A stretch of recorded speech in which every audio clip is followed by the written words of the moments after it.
Imaginez un peu le scénario. La finale d'un tournoi majeur de foot est jouée, on a un vainqueur, les célébrations ont eu lieu.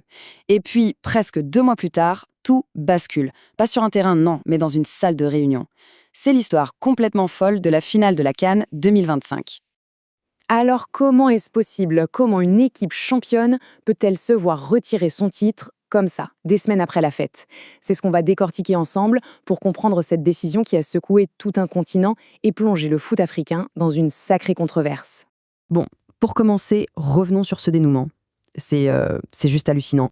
On est le 18 mars 2026 et là, le jury d'appel de la Confédération africaine de football sort une décision qui change tout. Victoire 3-0 pour le Maroc sur tapis vert. Oui, parce que sur le terrain, c'est bien le Sénégal qui avait gagné. Ils avaient soulevé la coupe, ils avaient fêté ça, et là, d'un coup, ce résultat est tout simplement annulé. Ok, mais alors, pour en arriver là, il a bien dû se passer quelque chose de grave pendant ce match, non? Allez, on regarde de plus près les moments clés qui ont mené à ce chaos. Alors voilà la séquence qui a tout déclenché. On est dans le temps additionnel, en pénalty fait débat, et là, l'équipe sénégalaise, en protestation, quitte le terrain. C'est un geste fort, évidemment, mais ce qui est encore plus fou, c'est qu'après 12 minutes, l'arbitre réussit à les convaincre de revenir, et le match se termine normalement. C'est cette contradiction qui est au cœur de toute l'affaire. Et toute cette histoire, en fait, d'un point de vue juridique, elle tient à quoi? À un seul article.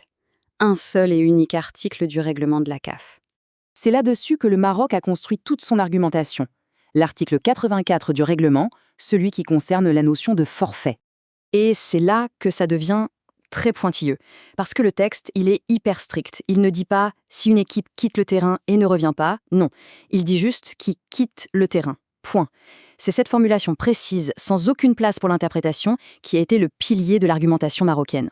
Forcément, après une décision pareille, on se retrouve avec deux camps, deux visions totalement opposées de ce que doit être la justice dans le sport. Et ça résume parfaitement le conflit. D'un côté, la position du Maroc, c'est de dire « Attention, on ne remet pas en cause le match, on demande juste que le règlement soit appliqué à la lettre. » Et de l'autre, on a des critiques, y compris des supporters des deux bords, qui crient à la mascarade, au grand guignol.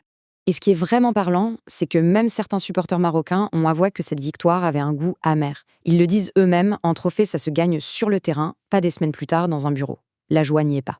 Au final, on se retrouve donc avec une décision qui crée une situation un peu absurde, où personne ne semble vraiment avoir gagné.